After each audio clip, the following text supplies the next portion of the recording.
I know what this looks like. But she's family." Those were the first words my husband said as the door swung open that night, rain blowing in behind him, and his so-called cousin clinging to his arm like she'd drown without him. That sentence, those shaky, defensive words would replay in my head for months, but in that moment, all I could focus on was the way her fingers curled into his jacket, the way her eyes darted around my home like she was evaluating it, measuring it, claiming it. The storm outside cracked with a low rumble as Mark pushed her gently forward and said her name, Lily, and something in my chest tightened, slow and cold, like a fist closing around my ribs. She didn't look sick. That's the first thing that hit me. Her cheeks were flushed, her lips glossy despite the rain, and the perfume rolling off her body didn't match the pale, fragile act she was putting on.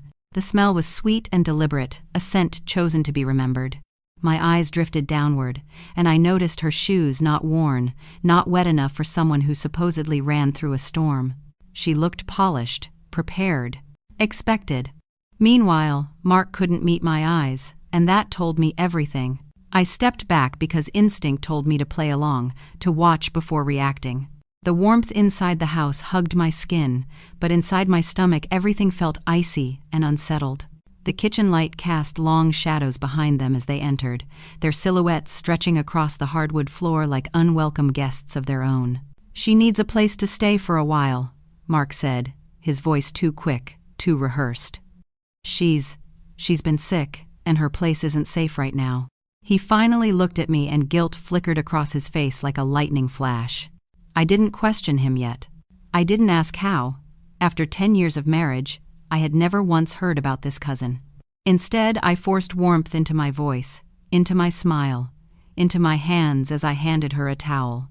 "Of course," I said, "family is family." But the towel remained suspended between us for a moment because she didn't take it until Mark nodded at her. That tiny pause, the obedience in her movement, it was wrong, so wrong, and the realization crept into me like cold water soaking through cloth. I watched them both, the way their shoulders leaned too naturally toward each other, the way their eyes met for microseconds longer than necessary, and suddenly the house, the home I had built with him, felt smaller, tighter, like there wasn't enough oxygen in the room for all three of us. We ate dinner together, or rather, we pretended to.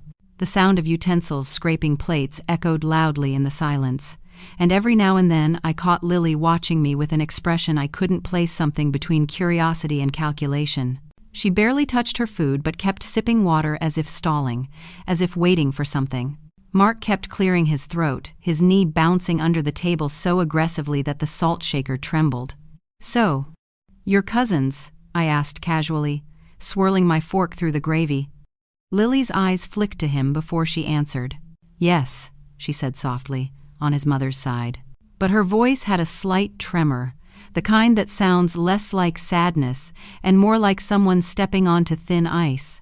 Lightning flashed again, illuminating the dining room for a split second, and in that flicker of white light, I saw Mark reach under the table, brushing his fingers against her knee. She stiffened, then relaxed, and the way they moved in silent coordination made my skin crawl. Later that night, while rain softened into a steady patter outside, I walked toward the guest room to bring her some extra blankets. The hallway was dim, the only sound the faint ticking of the clock in the living room, slow, rhythmic, grounding. But as I approached the door, my steps froze. Inside the room that was supposed to hold my husband's sick cousin, I heard laughter, hers first, soft and breathy, then his, low and familiar. That laugh was not the laugh of family. That was the laugh of intimacy, of secrets shared under dim lights and warm sheets. My breath caught in my throat as I stood there, blankets folded against my chest, heart pounding against the fabric like it wanted to burst through. When the laughter stopped abruptly, I stepped back quietly before either of them could open the door and find me there. I returned to the living room, sat on the couch, and stared at the darkened window where rain traced thin rivers down the glass. In that moment, with thunder rumbling far away and two liars whispering behind a closed door in my own home, a strange calm settled over me, not acceptance, not surrender, but awareness. A shift. Something quiet and powerful. I didn't know it yet, but that night was the beginning of everything. The betrayal, the unraveling, the revenge. My husband thought he brought home a secret. What he didn't know is that I had already started watching. And I never stop watching once something feels wrong. The first morning after she arrived, I woke to the sound of humming drifting down the hallway, soft at first, then growing clearer as I pushed myself out of bed. It was a bright, lazy tune, completely out of place for someone recovering from an illness. The house smelled different too, like vanilla lotion and something floral, something too feminine, too intentional. As I walked into the kitchen, I froze. There she was, Lily, standing barefoot at the stove, wearing one of Mark's t-shirts, her hair pulled into a messy bun that somehow still looked styled. She lifted her head, smiled politely, and said, "Good morning," like she had lived there for years. My throat tightened. That shirt she wore, it wasn't just any shirt. It was the one Mark always slept in on weekends, the one that still held the faint scent of his cologne. Seeing it on her felt like a slap, one she delivered with a sweet smile and a spatula in her hand. Mark walked in a minute later, rubbing his eyes dramatically, pretending he was surprised she had tried to cook. "She insisted," he said quickly, almost defensively, before I could question anything. "Woke up early. Couldn't sleep?" His eyes darted between us like he was monitoring a delicate negotiation. She slid scrambled eggs onto a plate and handed it to him with a gentle, almost intimate touch on his wrist, a gesture so subtle most people might miss it, but I didn't. My breath came shallow as I forced myself into a chair, listening to the soft clink of forks and the clock ticking on the wall. They shared glances over breakfast, small smirks that flickered too quickly to catch unless you were really looking. And I was looking. I noticed everything. Throughout the day, she moved through my home with an unsettling ease.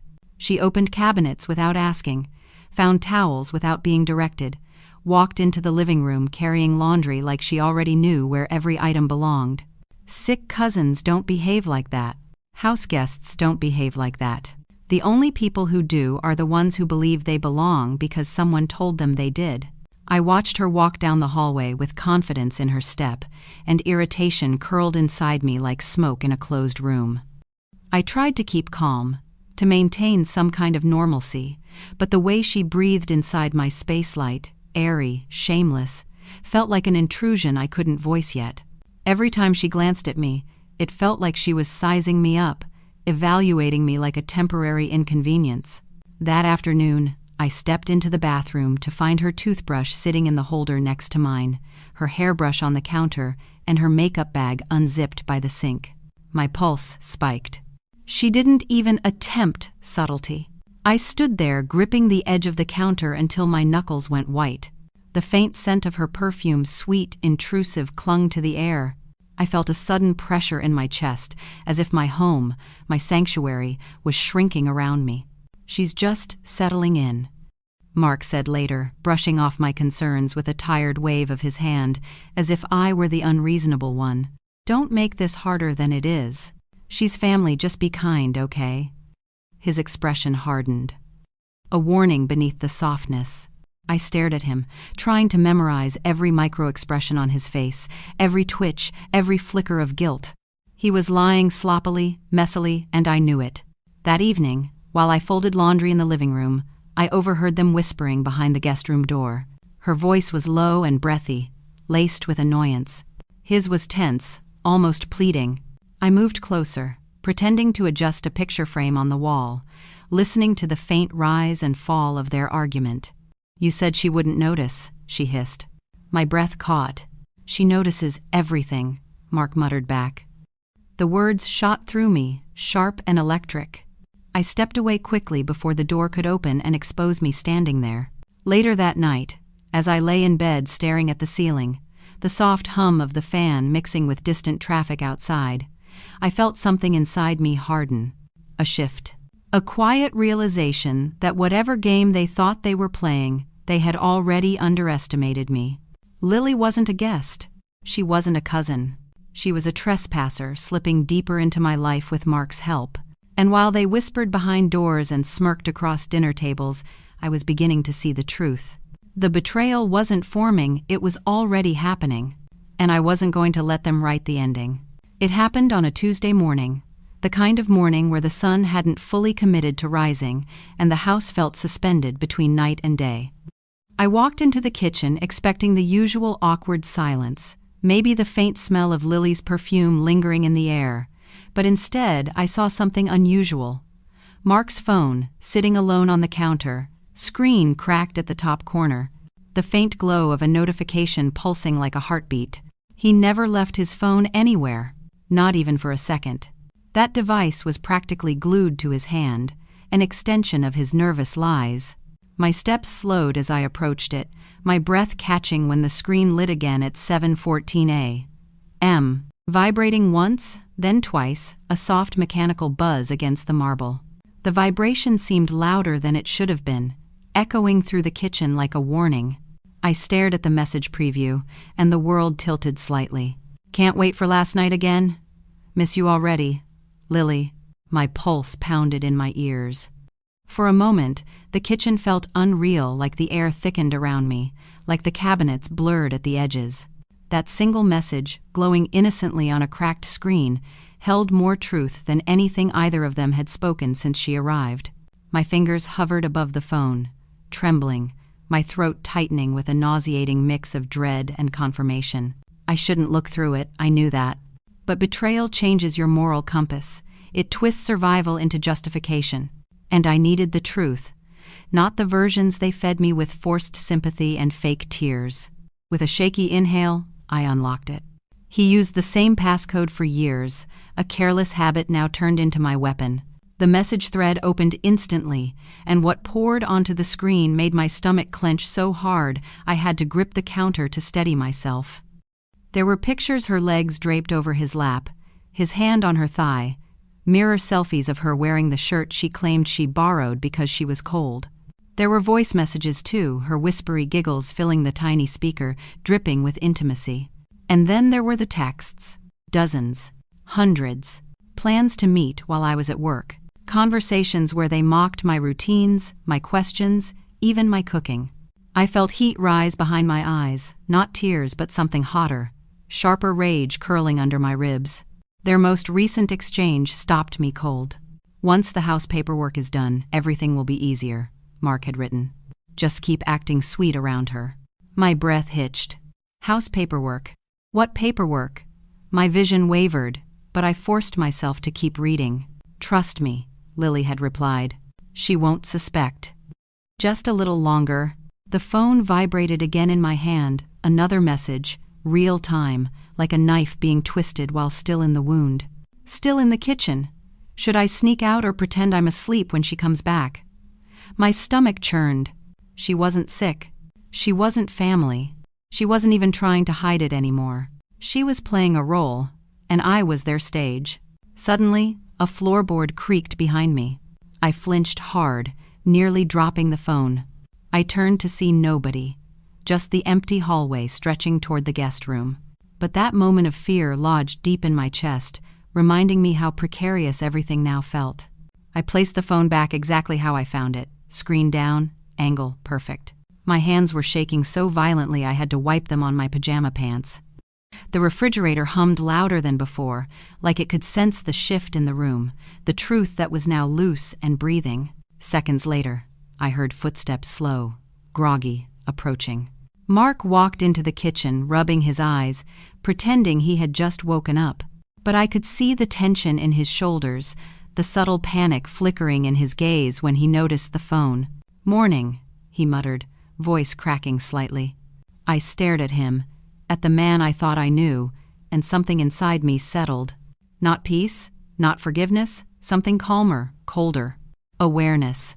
He reached for the phone, trying to appear casual, but the way his grip tightened when he picked it up confirmed what the messages had already revealed. He was guilty, and he knew that I knew something had changed. He studied my face for a reaction, but I offered none.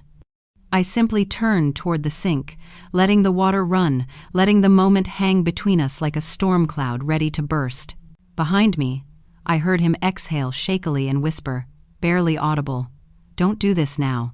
But it was already too late. The truth had stepped out of the shadows. and I wasn't going to unsee it, unfeel it, or let it destroy me quietly the way they hoped. That cracked screen had cracked everything open. I didn't plan to confront him that night. I had imagined waiting, gathering more evidence, building a quiet arsenal before making my move. But betrayal has a way of boiling under the skin until it demands release, and by the time the sun set, my chest felt tight enough to snap. The house was too quiet, the kind of quiet that sits heavy in the air, thick with unspoken things. Mark was in the living room, pretending to watch TV, his eyes flicking toward the hallway every few seconds like he expected something to crumble. Maybe he sensed it. Maybe guilt has its own gravitational pull. I walked in slowly, every step measured, every inhale controlled. The glow of the lamp cast a soft amber light across the room, highlighting the nervous way he bounced his knee. He didn't look up when I stopped beside the couch, but the tremor in his jaw gave him away. "We need to talk," I said quietly. My voice didn't shake. That scared him more than yelling ever could. His eyes finally lifted to mine. "About what?" he asked, but the crack in his voice betrayed him instantly. I crossed my arms and let the tension hang for a long, suffocating moment before answering. "About your cousin," I said, letting the word drip with sarcasm. The silence that followed wasn't just silence, it was confession. His gaze darted away, then back, landing somewhere near my shoulder instead of my eyes. "What about her?" he muttered. I reached into my pocket, pulled out a small slip of paper where I'd written the message I saw on his phone. Every word, every heart emoji. I placed it on the coffee table in front of him. His face drained of color. "You went through my phone," he snapped, voice rising. "So it's true," I replied softly. "You're not even denying it." That's when he shifted gears fast, desperate, reckless. "I didn't mean anything by it," he spat out. "You're overreacting. It was just stupid flirting." My laugh came out sharp. "Flirting," I repeated. "Is that what you call planning a future behind my back? Is that what you call wearing your shirts and sleeping in your bed? Is that what you call mocking me in messages she sent while standing 10 feet away in my kitchen?" He slammed his palm on the coffee table, making the paper flutter. "Stop twisting everything. You always do this, make drama out of nothing." His voice boomed through the living room, but underneath the anger, I heard panic. Raw, hot panic. Before I could respond, she appeared in the doorway, Lily, her hair perfectly tousled, her expression fragile and manipulative all at once. "Mark," she whispered, as if she had been crying, "I told you this would happen. I told you she'd hate me." The audacity nearly knocked the breath out of me.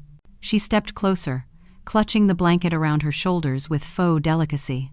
I stared at her, feeling a slow burn gather behind my ribs. "You shouldn't be part of this conversation," I said firmly. She flinched, but not from fear, from offense. "I didn't want to be," she murmured, "but I can't just stand there while you accuse us of things that aren't true." My eyebrows lifted. "Aren't true," I repeated. "Do you want me to read the messages aloud? I memorized them." Mark shot up from the couch. "Enough," he shouted. "You're blowing this way out of proportion. She's been going through a lot. She needed help. I was just being supportive. That's all." The gaslighting rolled off his tongue smoothly, practiced, and ugly. He stepped between us as if shielding her from me. That moment broke something in me. Not my heart that had been fracturing for days, but something quieter, deeper, a tether of loyalty that snapped cleanly, leaving behind clarity so sharp it almost hurt. I leaned in slightly, lowering my voice so he'd have to look directly at me. "You're lying to my face, in my own home, while she stands there wearing your pity like a costume." His mouth opened, but no words came. Lily made a soft, wounded sound, stepping closer to him. He instinctively pulled her behind him, another confession without words. The room buzzed with tension, thick and electrifying. My eyes stung, not from tears, but from rage held tightly in place. "I'm done talking," I finally said, feeling a strange calm settle over me. "Keep lying if you want. Keep pretending. But I know exactly what's happening." I turned to leave, and behind me I heard her whisper, "She'll ruin everything." And Mark, in a voice that cracked under the weight of truth, replied, "Just give me time. I'll handle it." He didn't know it yet, but I had already begun handling it. And I was going to do it better than he ever expected. I didn't sleep that night. I lay in bed staring at the ceiling while the house pulsed with a silence that wasn't peaceful, just heavy like the walls themselves were holding their breath. Every time I closed my eyes, I saw that message thread on Mark's cracked phone, each word burning like a tiny betrayal branded onto my memory. By sunrise, something inside me felt scraped raw, but beneath that rawness was a growing clarity, a quiet determination that hummed like an engine warming up. I needed someone to anchor me. Someone who'd tell me I wasn't losing my mind the way they wanted me to believe. So I called Mia my closest friend, the one person who had seen me through every high and low of the last decade. She picked up on the second ring, her voice groggy but concerned. "You okay?" she asked immediately, and just hearing the question nearly shattered me. We met at a small coffee shop on the east side, the kind with cracked leather booths and the smell of burnt espresso lingering in the air. The rain had softened into a mist, fogging the windows and turning the world outside into a watercolor blur. I slid into the booth across from her, and before I even spoke, she reached across the table and squeezed my hand. "Tell me everything," she said. So I did. I told her about the phone, the messages, the laughter behind doors, the shirts, the lies, every detail poured out of me in one long exhale. As I talked, her expression shifted from sympathy to anger, to something I couldn't name right away, something hesitant, like she was holding back. When I finally stopped, breath trembling, she leaned back slowly and exhaled. "Okay," she said carefully. "I need to tell you something, and you're not going to like it." My heart tightened. She looked down at her coffee for a moment, tracing the rim with her fingertip. "A few weeks ago, I saw them together." The words landed like stones in my stomach. "What do you mean?" I whispered. She swallowed hard. "I was leaving the grocery store. They were in his car." She was. Mia glanced around, lowered her voice. She was sitting in his lap. They were kissing. It looked intimate, not new, comfortable. I felt the air leave my lungs in one slow, painful rush. The betrayal wasn't recent. It wasn't born the night she arrived. It was older, practiced, nurtured behind my back long before I ever suspected a thing. Mia reached for my hand again, her voice softening. "I didn't say anything because I wasn't sure, and I didn't want to hurt you if I was wrong. But now I know I wasn't wrong." I stared at the steam curling from my untouched mug, letting her words seep into me. Every lie Mark told, every excuse he fed me, every warning sign I brushed aside, they all aligned now, forming a truth so sharp it felt like it cut me from the inside. For a moment, grief washed over me like a wave, threatening to pull me under. But beneath the grief, something else began rising. Strength, anger, a dark, steady resolve. Mia leaned closer. "You need to protect yourself. If he's bold enough to bring her into your home, something bigger is going on. Something planned." I felt a cold shiver travel down my spine. "What do you mean planned?" I asked. She hesitated before answering. "He's been talking to a financial advisor lately, right? Making weird calls? Changing passwords?" My eyes widened. "How did she?" "I overheard him once at a barbecue," she continued. "Something about transferring assets. Something about timing." My heart hammered as puzzle pieces snapped into place with terrifying clarity. Mark wasn't just cheating. He was preparing for something. Something that involved the house, the finances, my stability. The waitress passed by, refilling mugs, and the hiss of hot coffee hitting ceramic felt too loud in the tense air between us. Mia's voice dropped to a near whisper. "You need to start gathering proof. Quietly. Don't confront him again until you know exactly what he's doing." I nodded slowly, absorbing the weight of her warning. The betrayal wasn't just emotional, it was strategic. Intentional. Calculated. And if he was planning, then so was I. I wasn't going to sit still while they chipped away at my life brick by brick. As we left the cafe, the mist clung to my skin like cold fingers. But inside, something ignited. A spark. A vow. I would stop reacting. I would start preparing. They wanted to play games in my home, whisper behind my walls, scheme under my roof. Fine. Let them underestimate me. Let them believe the confrontation broke me. Because from this moment on, I wasn't the woman confused by hints and half-truths. I was the woman watching quietly, sharply waiting for the exact right moment to strike. If the first few days of her stay were subtle intrusions, the following week was a full-scale occupation.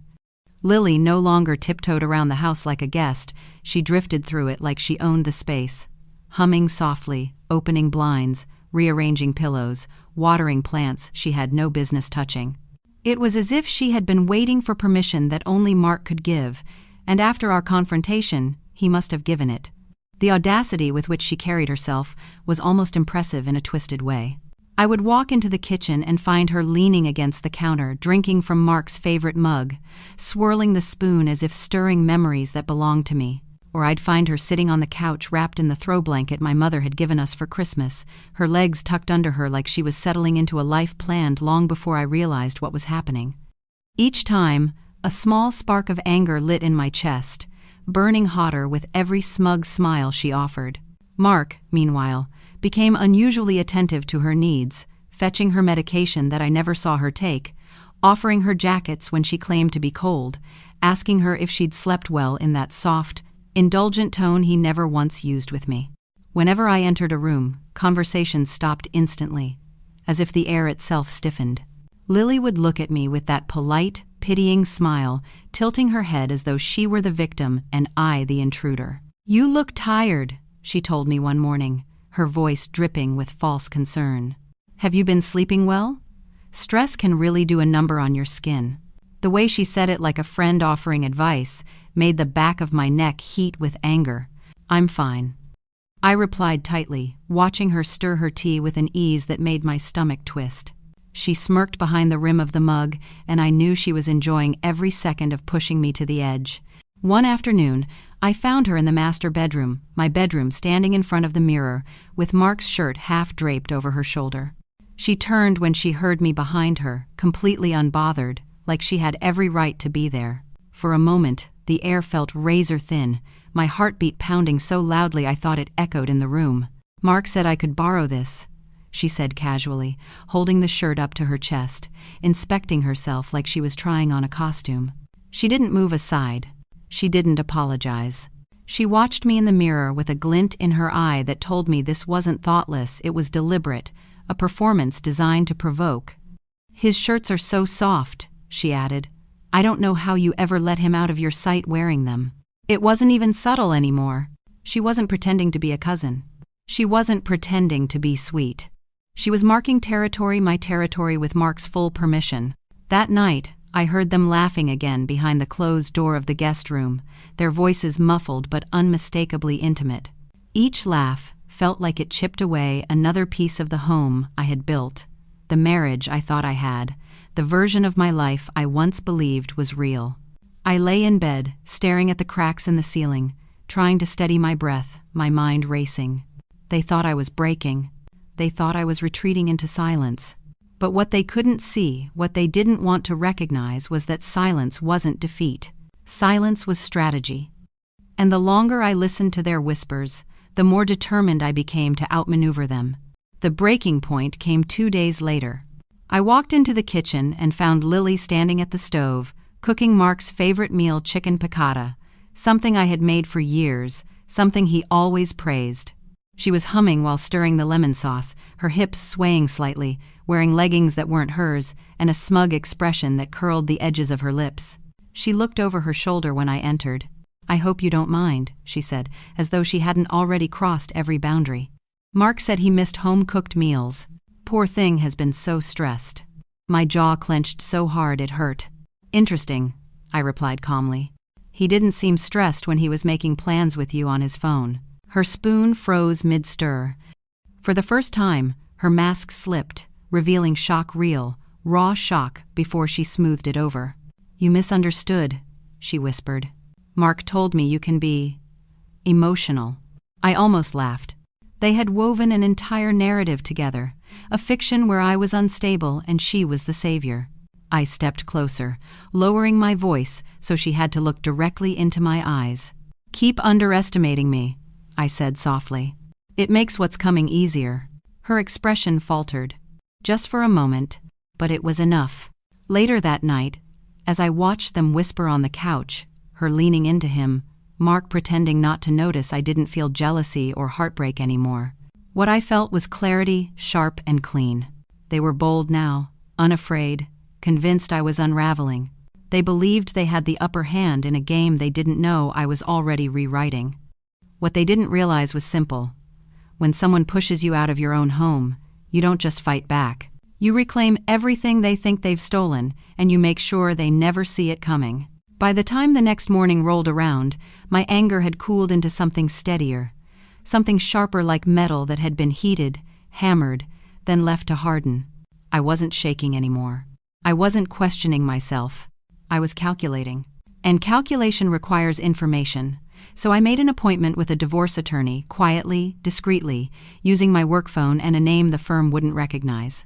I told Mark I was going to run errands. He barely looked up from his coffee, too busy helping Lily find a recipe for dinner on his phone. The casualness of their betrayal no longer pierced me the way it once did. It fueled me. The law office was tucked inside a renovated brick building downtown, the kind of place that smelled like polished wood and old air conditioning. The waiting room hummed with that low, soft white noise meant to soothe nerves, but all it did was amplify the storm inside my chest. When my attorney, Miss Harper, called my name, I followed her into a small office lined with shelves of legal books and soft yellow lamps. Her presence was calm, grounded, protective. Exactly what I needed.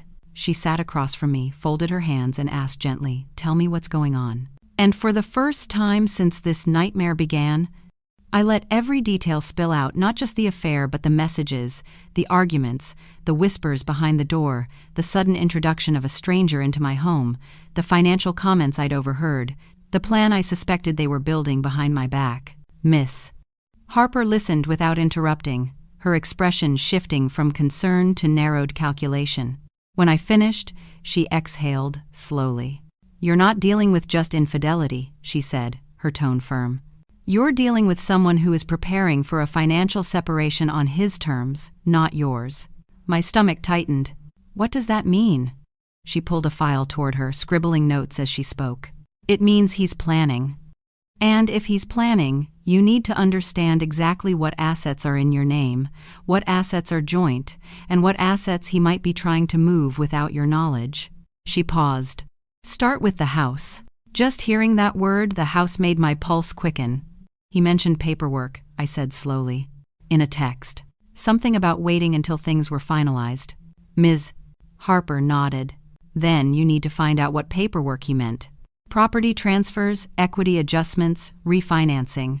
There are countless ways to shift ownership quietly." A cold shiver ran through me. My home wasn't just a structure, not to me. It was where I had built a marriage, celebrated holidays, cried after losses, painted walls with colors we chose together. The idea that he might be trying to take it or use it against me felt like a new level of betrayal, colder, more calculated.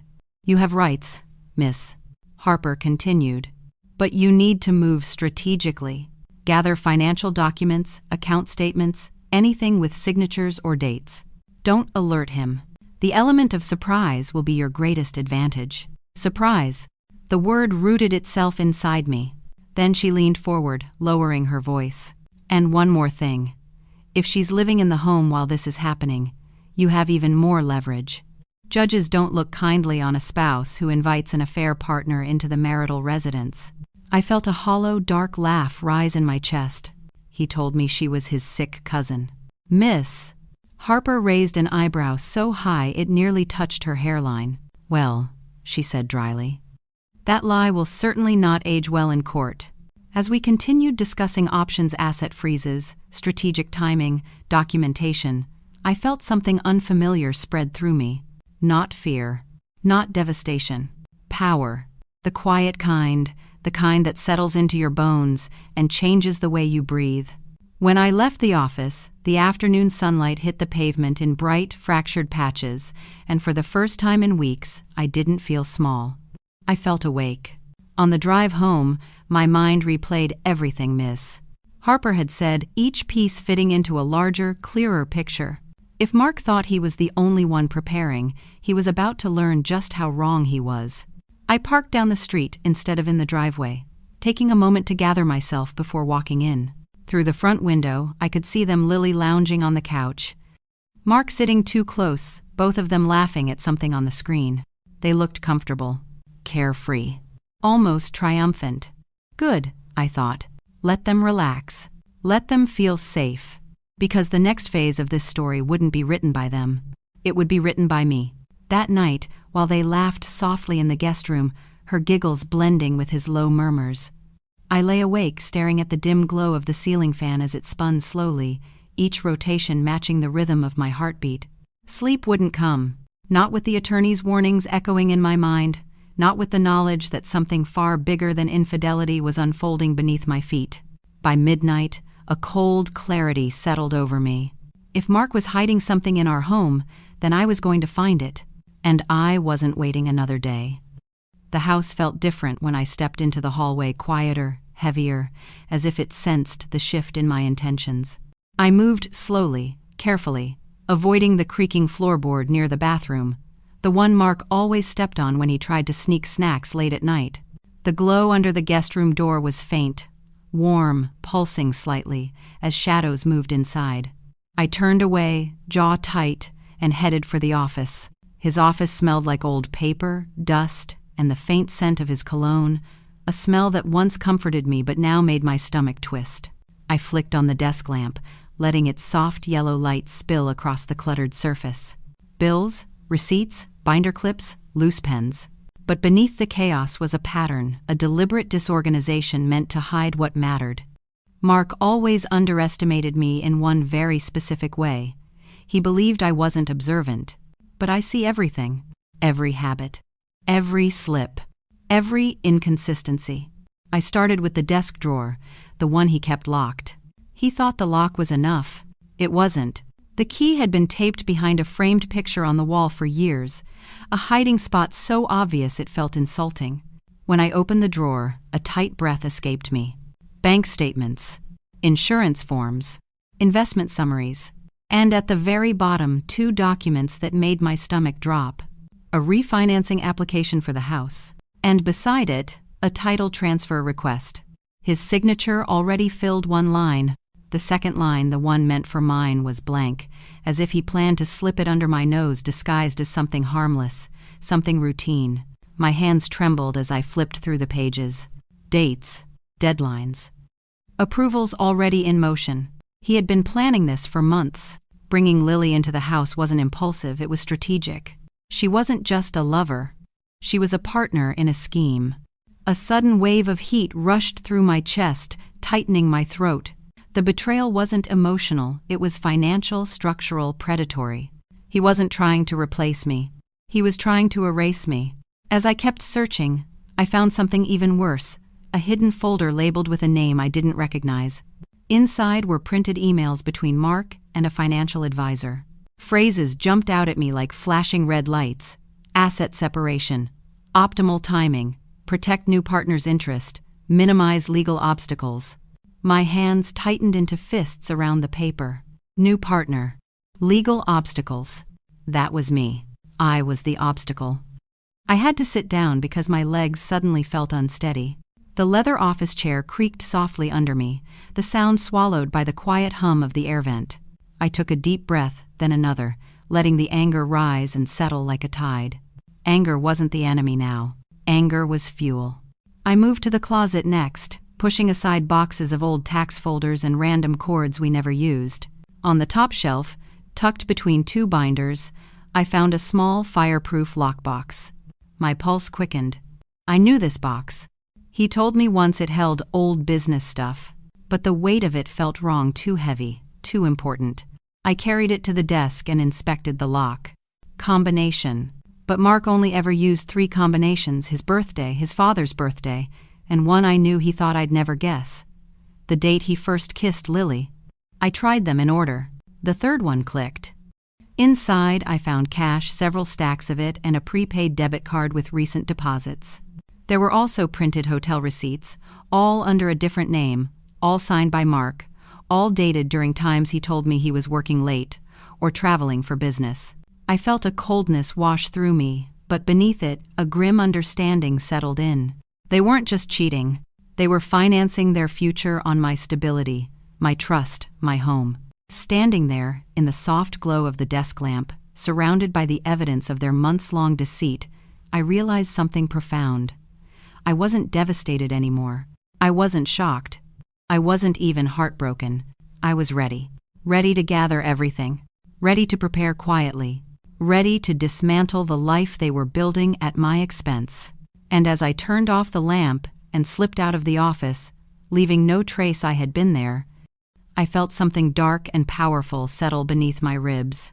Mark thought he was controlling the narrative, but I had just discovered the chapter he never meant for me to read.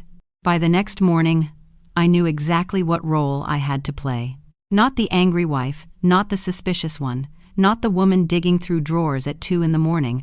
I had to become someone far more useful, someone they would fully underestimate. I needed to be quiet, exhausted, defeated.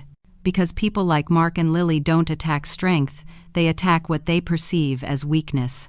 And so I let them see a version of me that suited their fantasy. A woman emotionally drained, too overwhelmed to fight, too worn down to question anything anymore. The transformation was easier than I expected. All I had to do was stop reacting, stop engaging, stop giving them anything to push against. I let my shoulders slump. I moved slower. I answered with soft monotones, eyes slightly downcast. If they noticed the shift, they misread it instantly. Mark seemed relieved. That was the first sign my plan was working. When he walked into the kitchen and saw me staring into my coffee, he put a hesitant hand on my shoulder, like he was comforting a wilted plant. "I don't want us to fight anymore," he said gently, the same tone he used when convincing me to drop arguments he didn't want to address. I nodded slowly, keeping my expression blank. "I'm tired," I whispered. He exhaled, shoulders lowering, a small smile creeping across his lips. "Good. Let's just move forward. Move forward." What he really meant was, let me continue my betrayal without interruption. And I let him think that's exactly what I intended. Lily, meanwhile, became bolder, as if my quietness gave her permission to expand. She drifted through the house with a confidence so inflated it was almost laughable. She started giving me tips on how to organize the pantry differently, how to fold laundry more gently, even how to season chicken the way Mark likes it. The nerve of her. But every time she offered some backhanded piece of advice, I simply smiled faintly and said, "Sure, if you think so." The smugness that bloomed on her face each time told me she believed she had won. Good, let her think that. Let her believe she had stepped into my life and rearranged it. Let her believe I was unraveling. Meanwhile, I was working behind the scenes. Silent, precise, strategic. I contacted real estate agents, discreet ones recommended by Ms. Harper using a separate email account. I created a folder in the cloud labeled with a fake project name where I uploaded photos of the house, scanned documents, everything an agent would need to evaluate its market value. I learned more about the property's equity in 2 days than Mark ever bothered explaining in 10 years. Every night, while they watched TV together, I stepped outside under the guise of getting some air, using that time to make calls, gather information, build the scaffolding of my escape. I kept everything subtle. My phone stayed on silent. My apps stayed hidden. I deleted call logs. Even my footsteps at night grew lighter, practiced, careful. I became a ghost in my own home, not absent, but unnoticed. It was both terrifying and empowering how easy it was to make myself invisible to people who had already stopped seeing me. And they truly stopped seeing me. I noticed the shift in them, the arrogance, the entitlement. They stopped lowering their voices at night, stopped closing doors fully, stopped hiding the affection that flickered between them, small touches, lingering glances, a shared smirk when they thought my back was turned. They treated me like an obstacle already being phased out, something fading at the edges. But while they relaxed, I sharpened. While they whispered about the future, I prepared my own future. While they mapped ways to cut me out, I mapped every legal, strategic, and financial path to cut them out instead. One afternoon, I found them in the dining room discussing weekend plans. We could paint the guest room, Lily said cheerfully. Make it feel more like ours. Mark chuckled softly, sliding his hand around her waist. Yeah. It'll be nice when things are official. Official. The word pulsed like a heartbeat in the room. I stood at the doorway long enough for her to look up, realize I had heard, and soften her voice into something falsely sweet. Oh, sorry, hope we didn't wake you. Wake me. As if I spent my days sleeping, hiding from reality. As if I wasn't quietly orchestrating their downfall. I offered a soft smile. No, it's fine, I murmured. Do whatever makes you happy. The relief in their faces was almost comical. They believed I was slipping away quietly. That I was letting go. That I was accepting the new dynamic. Their dynamic. What they didn't understand was that acceptance wasn't surrender. Acceptance was camouflage. That night, while they cooked dinner together, laughing, bumping shoulders, playing pretend domestic bliss, I sat on the back patio, the cool night air brushing my skin as I finalized a timeline. I would gather the last documents tomorrow. I would meet with the realtor the day after. I would sign the final papers soon after that. The house, the life, the marriage, all of it would be tied neatly into a silence they wouldn't see coming. There is a power in pretending to break. Because people stop watching broken things, and while they stop watching, you rebuild yourself into something dangerous. It happened on a Thursday evening, one of those bland, forgettable nights where nothing in the air suggests that your life is about to pivot sharply in a new direction. The house smelled like roasted garlic and lemon, the dinner Lily insisted on cooking to help Mark relax. I pretended not to care. I moved quietly, slow steps, soft breaths, the same drained expression I'd perfected over the past week. They bought it completely. My performance had become so convincing that they no longer watched me, no longer measured their words, no longer whispered behind doors. They had begun treating the house, the routines, and even the marriage as if I were already gone. And strangely, that made the next part, what would happen after this night, so much easier. We sat at the dinner table, the three of us, the air thick with artificial calm. The only sounds were the clinks of silverware and the faint hum of the dishwasher behind me. I was cutting into my chicken when Lily broke the silence with a soft laugh, a practiced, sweet little sound clearly meant for his ears only. You always do that, she teased, nudging Mark lightly. He smirked, glancing at her. Do what? He asked. She giggled again. Cut your food into tiny pieces. You've done that since our first. She caught herself mid-sentence, her voice snapping shut like a trap. But the damage had already been done. My fork paused. Mark froze. A silence heavier than anything I'd felt in weeks dropped over the table. Her eyes widened, and she shook her head, trying to backtrack.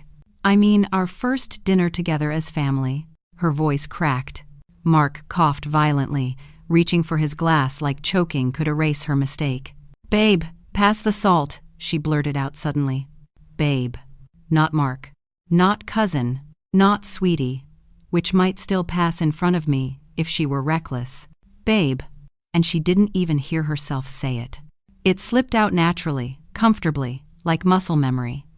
I lifted my head slowly, letting the moment stretch, letting them feel the weight of what she had just revealed. Mark's face drained of color. Lily's cheeks flushed deep pink.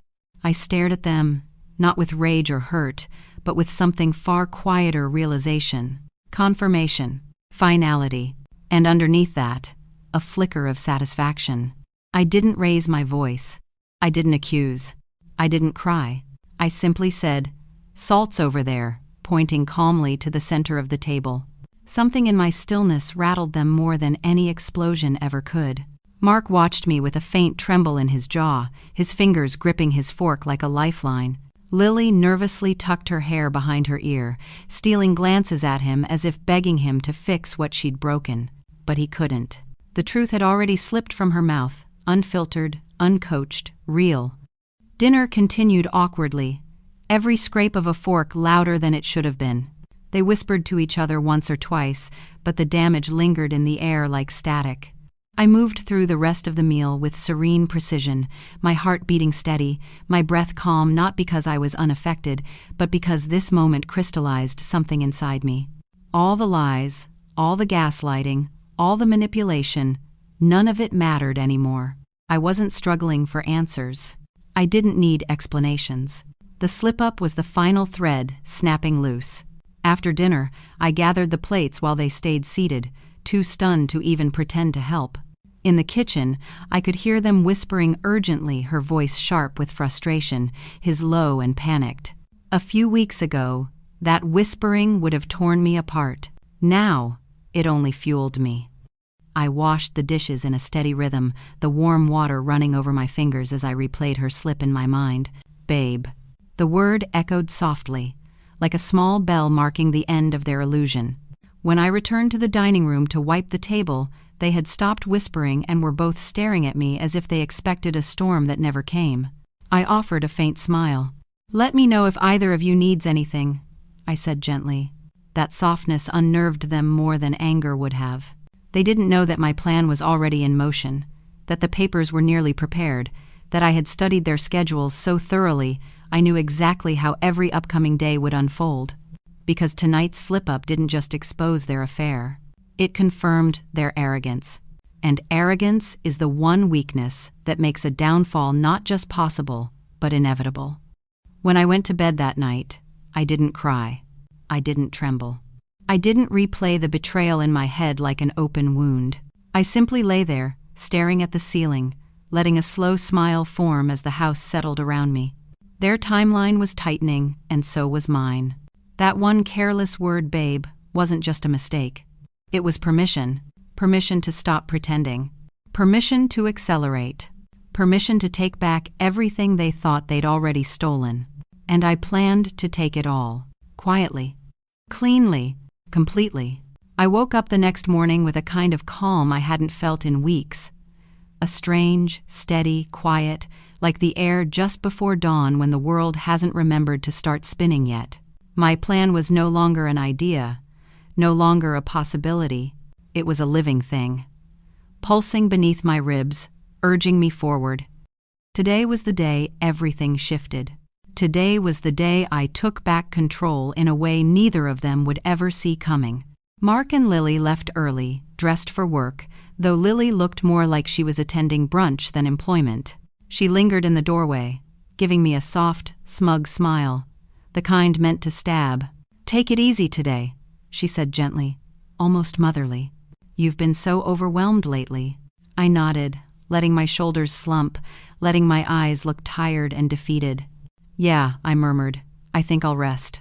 Mark placed a hand on her back as they walked out together, the intimacy so casual it barely registered anymore. The door clicked shut behind them, and the silence that followed felt like a key turning in a lock my lock. The moment their car pulled out of the driveway, I stood up straight, every muscle in my body shifting from limp obedience to precise focus. I grabbed the folder I'd hidden behind the bookshelf, the one containing every document. Miss Calland. Harper told me to gather financial statements, mortgage paperwork, property tax receipts, proof of joint ownership, proof that Mark could not legally move anything without my signature, proof that the house was still mine to sell. I ran my fingers over the papers once, grounding myself, then slipped them into my bag. The realtor, a discreet professional named Dana, arrived exactly on time. She parked a block away, approached the house casually, and walked inside without knocking just as we'd arranged. "You ready?" she asked softly, her expression steady. I nodded. "More than ready." She did a quick walkthrough, assessing lighting, structure, space, taking notes with the efficiency of someone used to quiet, delicate sales. "This will move fast," she said. "Homes like this always do. But the timing, are you sure you want to close immediately?" I met her eyes. Absolutely. Everything after that moved in a blur, but a controlled one, like a process unfolding exactly as rehearsed. We sat at the dining table, the same table where Lily had called my husband Babe, and reviewed the final sale contract. The signing only took minutes, my hand steady as I wrote my name again and again, each signature a quiet severing of the life they tried to build behind my back. When I finished, Dana smiled. "Congratulations," she said softly. "By this evening, the funds will hit your account." The words washed over me like warm sunlight. Freedom. Real freedom. I moved through the house room by room, packing only what belonged solely to me: clothes, personal documents, family heirlooms, photographs of my childhood, things untouched by Mark's hands or Lily's intrusion. I didn't take furniture. I didn't take decor. I didn't take anything that would leave a hole. I wanted the house to look whole when they returned, just emptied of me. The midday sun streamed through the windows as I stood in our bedroom, my bedroom, taking one last look at the space where he had lied, whispered, planned, and betrayed. I felt no sadness, no nostalgia. Just closure, cool and sharp. In the guest room, the bed was unmade, Lily's perfume still lingering like a stubborn ghost. I didn't touch a thing, let her walk into that mess later and feel whatever she wanted to feel. None of it mattered anymore. Once my bags were packed, I placed the house keys on the kitchen counter right in the center, where they couldn't miss them.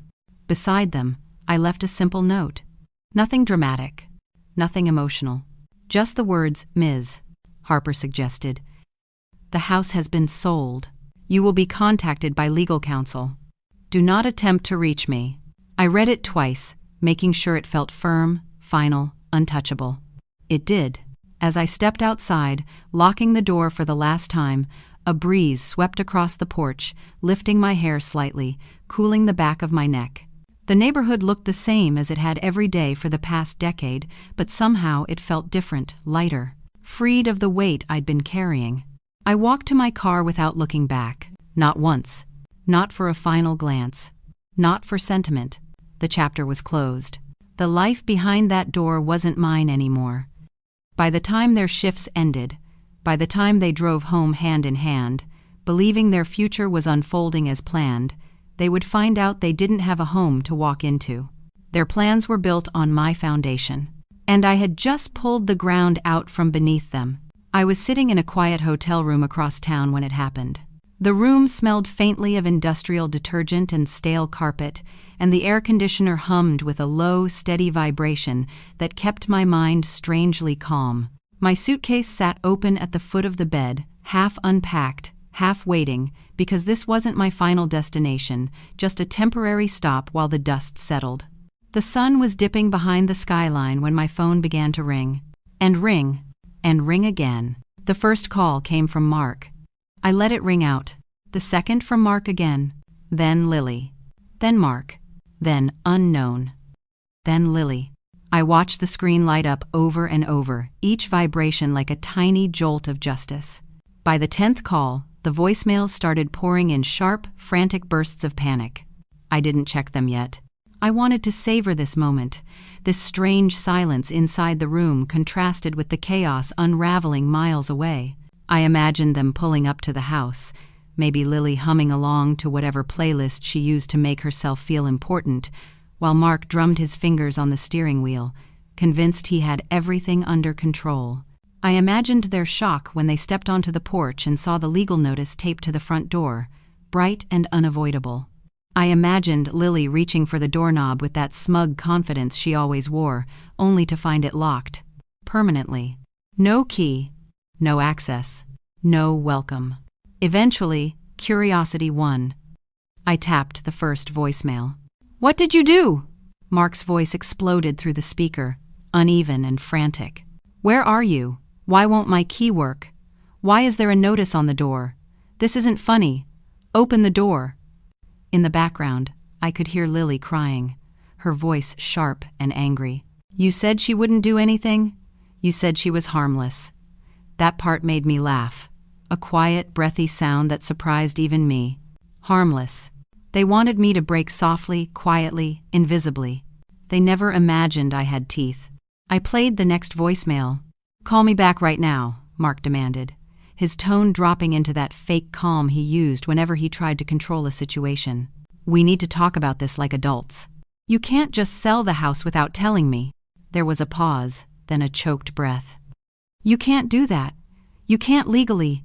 He trailed off, and I smiled as I pictured him remembering the one detail he always ignored, that my name was on every document that mattered. He forgot that while he was planning behind my back, he had already given me power he couldn't take away. The third voicemail was quieter. "Please," he whispered. "Where are you? We can fix this." "I made mistakes, okay. but we can move past it." His voice shook on the word mistakes, and that tremble wasn't regret. It was fear. Fear of losing control. Fear of consequences. Fear of life without the foundation I had built beneath his feet. Then Lily's voice cut in behind him, high, sharp, furious. "Tell her to call you. Fix it, Mark. Fix it." He snapped at her to be quiet before the message cut off.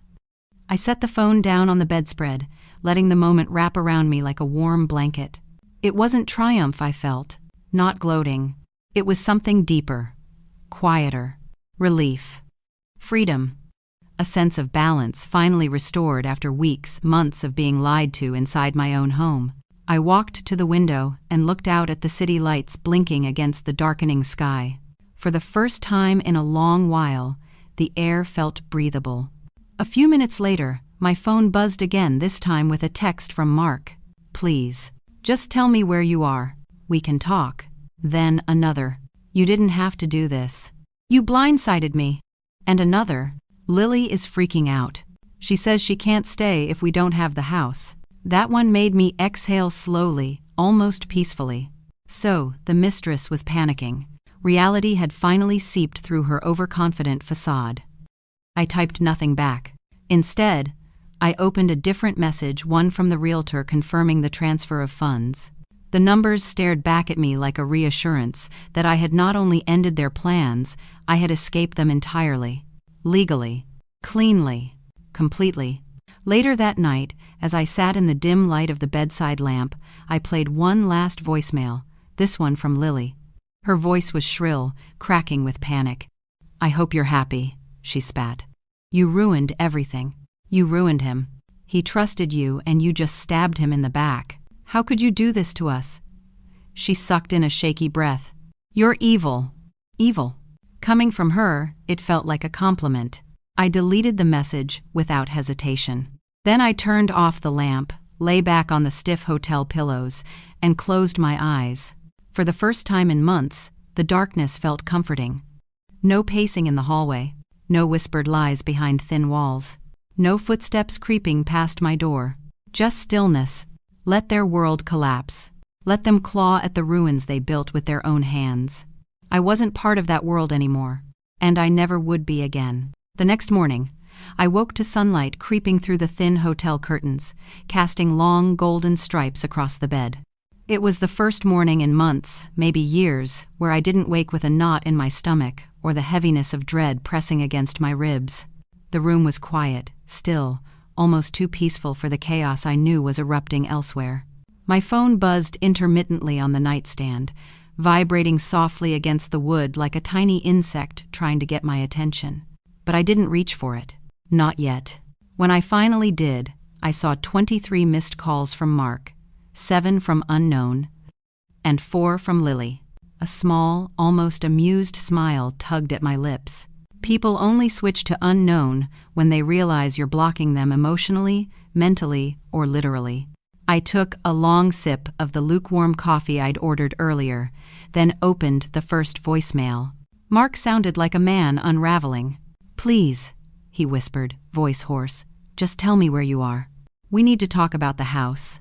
You blindsided me. Can't we work something out?" His breath hitched as if he were trying not to break down. "I know I hurt you. I know I messed up. But I didn't think you'd just leave me with nothing." I stared out the window as he continued rambling, his voice fading into the background like a distant radio station. He wasn't sad because he lost me. He was panicking because he lost the roof, the stability, the comfort, the life I built. The next voicemail was different, sharper, angrier. "So you're not going to answer?" he snapped, breath tight and ragged. "You think this is fair? You think selling the house was the answer? You're acting insane. Completely insane.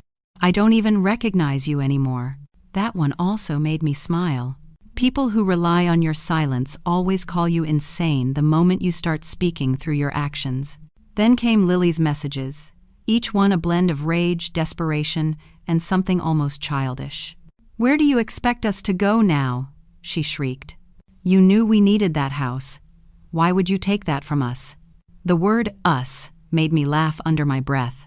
Her voice wobbled with something that sounded dangerously close to a tantrum. "You're cruel," she sobbed. "He told me you weren't like this. He told me you were harmless." Harmless. There it was again. The assumption that I would break quietly, that I would fade, that I would let them walk across me because they believed I lacked the spine to fight back. But the message that played next one I didn't expect came from a number I recognized but never saved. His mother. "Sweetheart," her voice began, soft but trembling. "Mark told me what happened. I'm not sure what to say except I'm sorry. I didn't know things were like that." She paused, voice cracking slightly. "You didn't deserve this. If you need anything at all, you call me. Don't disappear on me, okay?" Her compassion cut deeper than any of the angry messages. It reminded me of the family I lost in the process. Betrayal doesn't just sever a marriage, it severs the branches around it. I set the phone down, my chest tightening, not with regret, but with a strange melancholy. Not for Mark. Definitely not for Lily. But for the pieces of my old life that had been cleanly amputated the moment I locked that door behind me. The routines, the holidays, the familiarity, they were gone now, scattered like ashes in the wake of the truth. But sitting there in the quiet room, I realized something important. I didn't want those pieces back. By afternoon, texts shifted from anger to bargaining. "Can we at least talk about dividing the money?" the realtor said. "The funds cleared. Can you send my portion? We're homeless because of you. Don't you feel anything?" I felt plenty. Just not what they hoped. I decided to send one message back, not for them, but for me. "My attorney will contact you. Do not reach out again." Short. Surgical. Final. Minutes later, another voicemail arrived. Mark again. This time defeated. "She left," he murmured, the edges of his voice frayed. "Lily left. Said she didn't sign up for this." I leaned back against the headboard, letting his words wash over me like a warm tide. So when the house disappeared, so did she. Loyalty built on lies dissolves the moment pressure hits. He continued, I don't know what to do now."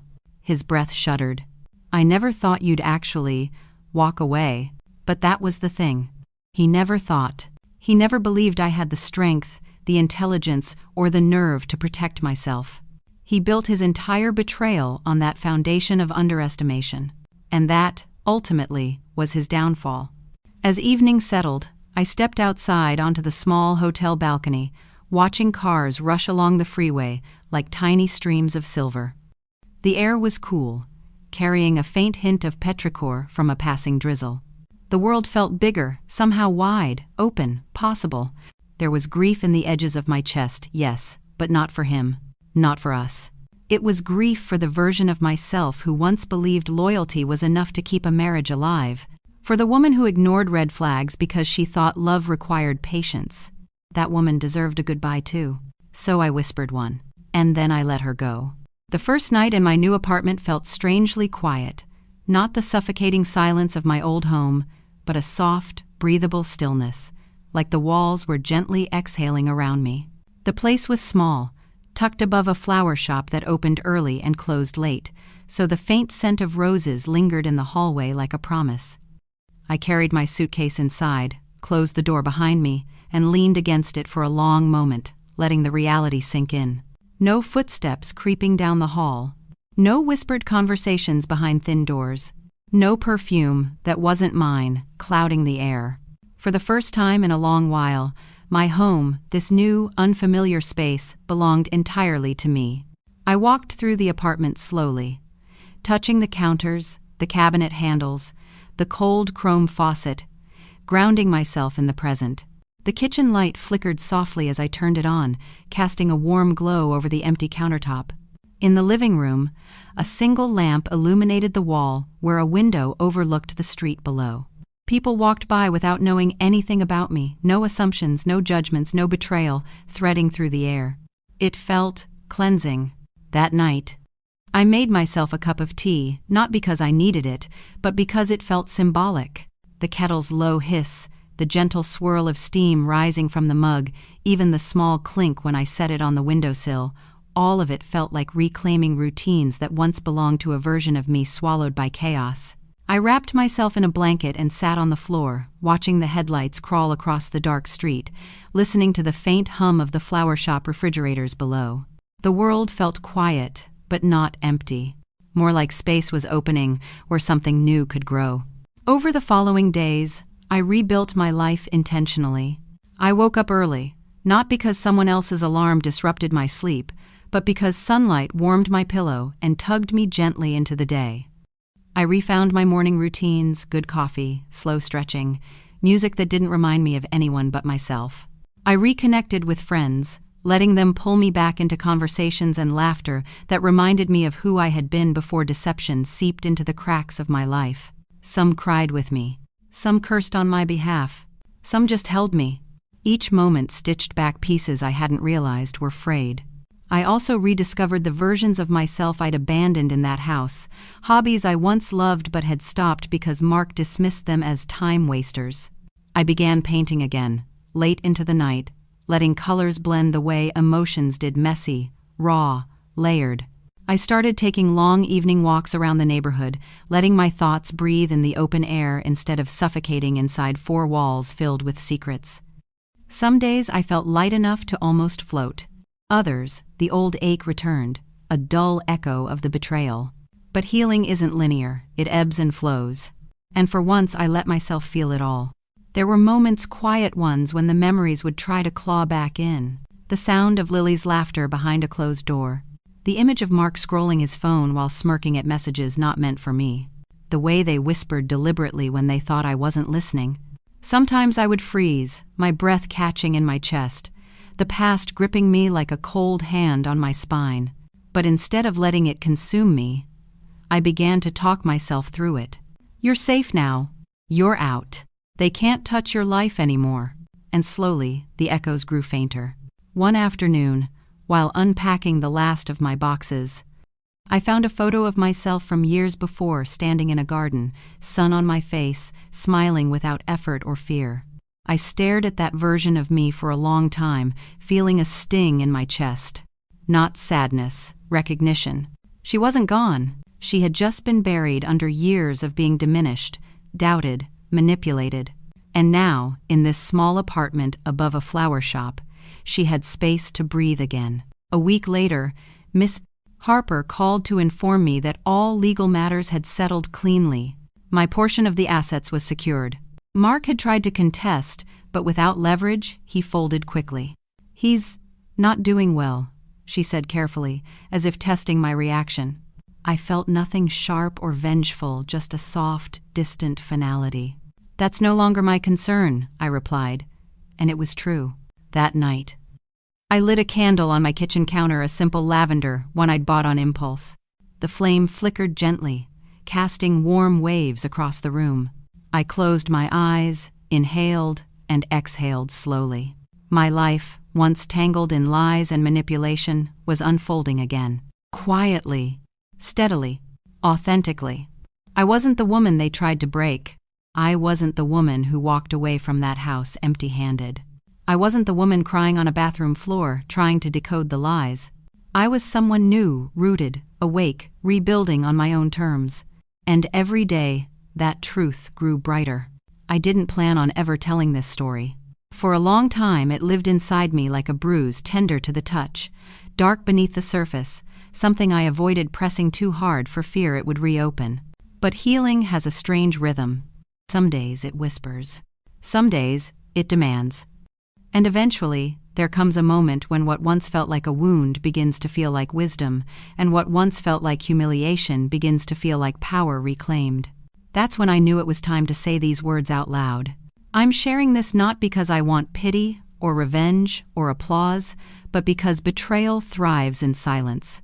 It grows stronger when we pretend we're fine, when we swallow our pain, when we let ourselves become smaller so someone else can feel bigger. For too long, I walked around that shrinking version of myself, tiptoeing through my own home, while strangers, yes, strangers made themselves comfortable in the life I built.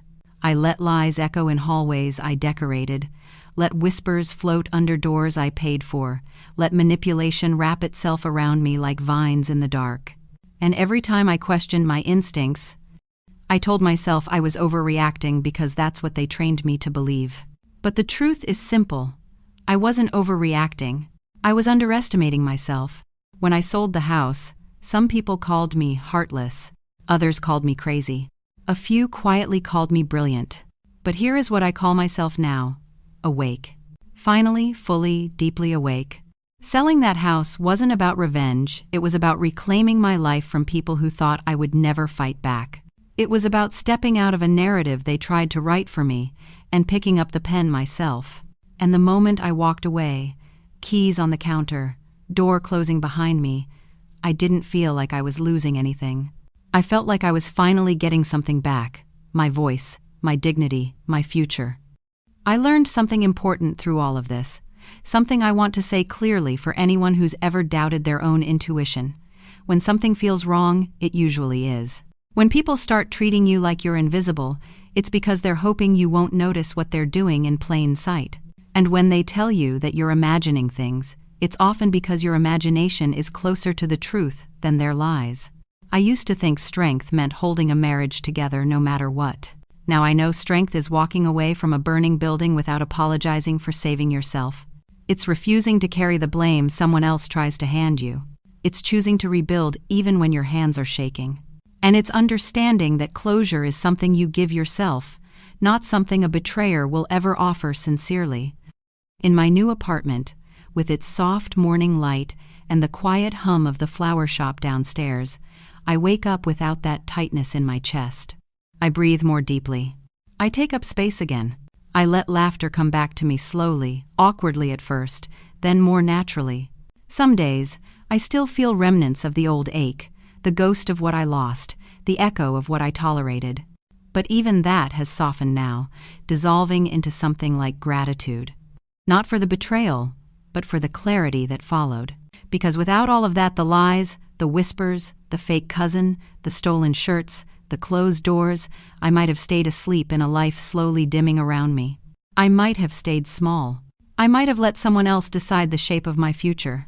Instead, I learned to watch, to listen, to trust the tightening in my chest, the catch in my throat, the instincts that screamed long before I found the messages on his phone. And if there's one reason I'm telling this story now, it's this: so someone out there knows they're not crazy. They're not dramatic. They're not imagining things. They're waking up.